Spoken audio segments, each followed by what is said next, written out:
खूनी कुआं। सीमा गर्मियों की छुट्टियों में अपनी नानी के गांव आई थी।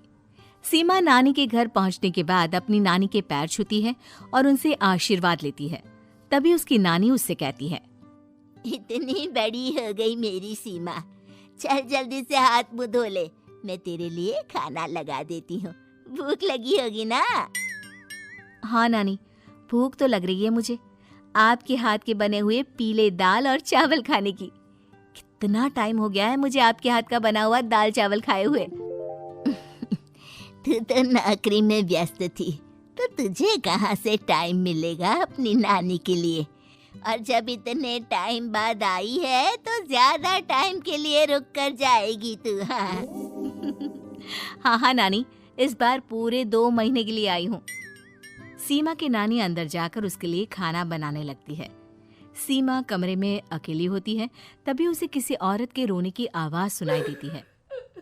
वो कभी खिड़की से बाहर झांकती है तो कभी दरवाजे से बाहर झांकती है। उसे समझ में नहीं आ रहा होता है कि आखिर रो कौन रहा है। तभी नानी खाना लेकर आ जाती है। वो अपनी नानी से कहती है, नानी, कोई औरत रो रही है क्या? मैं जब से यहाँ आई हूँ तब से मुझे यहाँ किसी औरत की रोने की आवाज आ रही है। हे भगवान, कहीं ये वही तो नहीं? बोलो ना नानी। अरे कोई नहीं रो रहा, ये तेरे मन का वहम है। और तू ना अब खाना खा ले, ज्यादा यहाँ वहाँ की बातों में ध्यान मत दिया कर। जल्दी से खाना खा और फिर मेरे साथ आ जा मेरे कमरे में, दोनों बैठकर खूब सारी बातें करेंगे। ऐसे ही अगले दिन सीमा अपनी नानी के साथ गांव के बाजार जा रही होती है। उसी रास्ते में फिर से किसी औरत के रोने की आवाज आती है। वो अपनी नानी से कहती है, अरे नानी, क्या सच में तुम्हें अभी भी किसी औरत की रोने की आवाज नहीं सुनाई दे रही? मुझे किसी औरत की बहुत बुरी तरीके से रोने और चीखने की आवाजें आ रही हैं। मैं बहुत परेशान हूँ नानी, आखिर ये कौन है? मुझे लगता है कि सीमा को शहर भेज देना चाहिए, यहाँ रहना उसके लिए ठीक नहीं। नानी बोलो ना, आप चुप क्यों हो जाती हो? सीमा, तू घर चल, मुझे तुझसे बहुत जरूरी बात करनी है। नानी सीमा को घर ले आती है और सीमा से कहती है, सीमा, कल सुबह तू शहर वापस चली जाएगी। अरे अचानक? आखिर क्या बात है नानी, आप मुझे ऐसे जाने को क्यों कह रही हो? मैं बस जो कह रही हूँ उस पर ध्यान दे। तू कल सुबह यहाँ से चली जाएगी, और ये बात मैं कोई मजाक में नहीं बोल रही। तू कल जाएगी तो मतलब जाएगी। अरे नानी, चली जाऊंगी मैं, ठीक है, पर आखिर बात क्या है ये तो बता दो। मम्मी से कोई बात हुई है या फिर मुझसे कोई गलती हुई है जो तुम मुझे अचानक से जाने के लिए बोल रही हो? देख सीमा, रात बहुत हो चुकी है और मुझे इस बारे में कोई बात नहीं करनी। चल, अब चल के मेरे साथ सो जा। सुबह की बस पकड़कर तुझे शहर भी तो जाना है।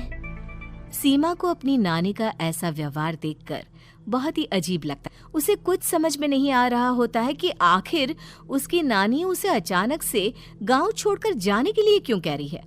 ये सारी बातें सोचते सोचते सीमा की आंख लग जाती है और वो अपनी नानी के साथ सो जाती है। ऐसे ही आधी रात को सीमा को फिर से किसी औरत की रोने की आवाज सुनाई देती है। वो उस औरत की आवाज सुनकर बार बार करवटें बदल रही होती है और तभी उसे सपने में भी एक अजीब सी औरत की परछाई दिखाई देती है, जो इतना चीख चीख कर रो रही होती है कि सीमा डरकर उठ जाती है। वो पूरे पसीने पसीने हो रही होती है। वो अपने आसपास देखती है तो घर में बिल्कुल शांति का माहौल होता है। सीमा घबरा जाती है। वो अपनी नानी को जगाने की कोशिश करती है, मगर उसकी नानी नहीं जगती। सीमा को फिर से उस औरत की रोने की आवाज सुनाई देती है। आखिरकार सीमा अपने आप को रोक नहीं पाती और वो घर का दरवाजा खोलकर बाहर निकलती है। आखिर ये माजरा क्या है? आज तो मैं पता करके रहूंगी।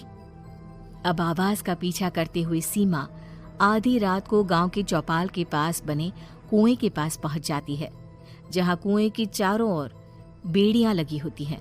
उन बेड़ियों में लगे हुए ताले के साथ एक लाल रंग का कपड़ा और माता रानी का कलावा बंधा होता है। उस कुएं में से सीमा को किसी के रोने की आवाज आती है। सीमा परेशान हो जाती है। इस कुएं में कौन है? कौन है यहाँ? सुनो, कौन है? कौन रो रहा है? वो चिल्ला चिल्ला कर पूछती है और साथ ही लोगों को जगाने की कोशिश करती है, मगर किसी को भी उसकी आवाज सुनाई नहीं देती। अब सीमा खुद उस कुएं के पास की बेड़ियों और तालों को खोलने की कोशिश करती है और किसी तरह कुछ देर की मशक्कत के बाद सीमा उसको खोल भी देती है। और जैसे ही वो कुआं खोलकर उसके अंदर झांकती है, सीमा उस कुएं में गिर जाती है। इतने में उसकी नानी की नींद भी खुल जाती है और सीमा को पास ना देखकर नानी परेशान हो जाती है। नानी घबराकर पूरे घर में उसे ढूंढने की कोशिश करती है, जिसके बाद उसकी नानी और सभी लोग उस खूनी कुएं के पास जाते हैं और सीमा की नानी कुएं के पास खड़ी होती है। सभी गांव वालों और सीमा की नानी को सीमा के चिल्लाने की आवाज आती है। बचाओ, कोई मुझे बचाओ। मेरी बच्ची, हम आ गए, हम तुझे बचा लेंगे। नानी, मुझे यहाँ बहुत डर लग रहा है। यहाँ इंसान की कटी हुई मुंडियाँ, हाथ, पैर और कंकाल हैं और खून भी है। नानी, मुझे डर लग रहा है। आप सब मेरी मदद कीजिए, नहीं तो ये खूनी कुआं मेरी बच्ची को भी खा जाएगा। अरे मुझे तो ये समझ में नहीं आ रहा कि आखिर इस खूनी कुएं को खोला किसने। सालों पहले इसको इतनी मुश्किलों के बाद तांत्रिक बाबा ने बंद किया था। अरे पूरा गांव खूनी कुएं के बारे में अच्छे से जानता है, तो कोई भी जानबूझकर तो ऐसा करेगा नहीं। मतलब किसी ने अनजाने में इसे खोल दिया है भैया। सीमा को इस बारे में मालूम नहीं था और जब से वो यहाँ आई थी तभी से उसे किसी औरत के रोने की आवाजें भी सुनाई दे रही थी। कहीं सीमा ने ही तो उसे नहीं खोला।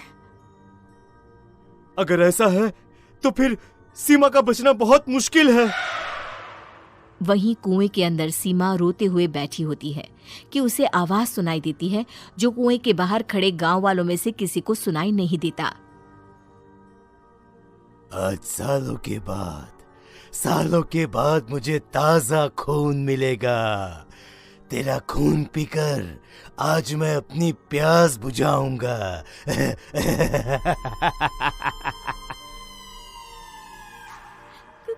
कौन है? मत मारो प्लीज, मुझे जाने दो प्लीज। मैंने किसी का क्या बिगाड़ा है? वो तुझे मरने के बाद पता चल ही जाएगा। जितने में गांव वाले और सीमा की नानी कुछ सोच पाते, उतने में उन्हें सीमा के चिल्लाने की आवाज आती है और अगले ही पल सब शांत हो जाता है। क्या हुआ? सीमा, मेरी बेटी। माफ करना बहन, लेकिन अब सीमा वापस नहीं आएगी। हमें एक बार फिर से कुएं को बंद करना होगा। गांव वाले तभी तांत्रिक को बुलाकर लाते हैं। एक बार फिर अपनी शक्ति से तांत्रिक बाबा उस कुएं को हमेशा हमेशा के लिए बंद कर देते हैं और वहां एक बोर्ड लगा दिया जाता है कि यहाँ आना मना है।